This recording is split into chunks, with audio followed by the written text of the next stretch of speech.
India ಫಸ್ಟ್ಗೆ ಸ್ವಾಗತ. ನಾನು ವಿದ್ಯಶ್ರೀ.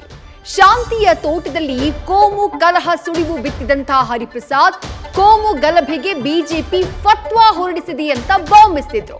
ಇದೇ ಹೇಳಿಕೆ ಬಿಜೆಪಿಗೆ ಹರಿತಾಸ್ತ್ರ ಸಿಕ್ಕಂತಾಗಿದೆ. 2020ರಲ್ಲಿ ಕೊಳ್ಳಿ ಇಟ್ಟಂತಹ ಕಿಡಿಗೇಡಿಗಳಿಗೆ ಅಮಾಯಕ ಪಟ್ಟ ಕಟ್ಟಿದ್ದಕ್ಕೆ ತಾಲಿಬಾನ್ ಅಂತ ಕಿಡಿಕಾರಿದೆ.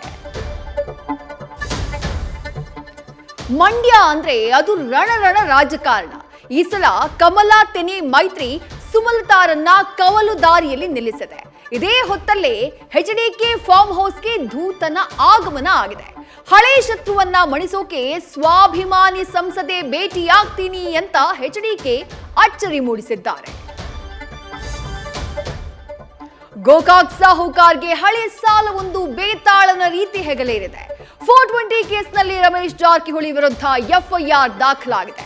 ಅಪೆಕ್ಸ್ ಬ್ಯಾಂಕ್ನಿಂದ ಪಡೆದಂತಹ ಸಾಲ 439 ಕೋಟಿ ರೂಪಾಯಿಗೆ ಏರಿ ದುಬಾರಿಯಾಗಿದೆ. ಆದರೆ ಪ್ರಕರಣ ರಾಜಕೀಯ ಪ್ರೇರಿತ ಅಂತ ಸಾಹುಕಾರ್ ಕಿಡಿಕಾರಿದ್ದಾರೆ.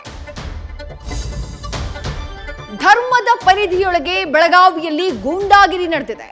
ಸಂಬಂಧಗಳನ್ನೇ ಅಣಕಿಸುವ ಘಟನೆಯೊಂದು ನಡೆದು ಹೋಗಿದೆ.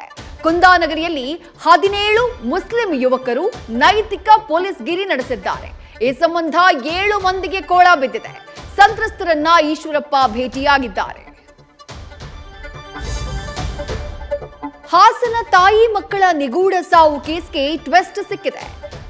ಹತಳಾದಂತಹ ಮಹಿಳೆ ಬಾಳಲ್ಲಿ ಕರ್ಮ ರಿಟರ್ನ್ ಆಗಿದೆ.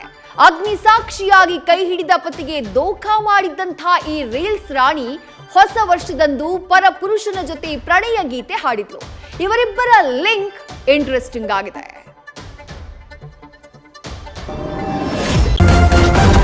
ನ್ಯೂಸ್ ಫಸ್ಟ್ ನಿರ್ಭೀತಿಯಿಂದ ನಿಮ್ಮ ಪರವಾಗಿ.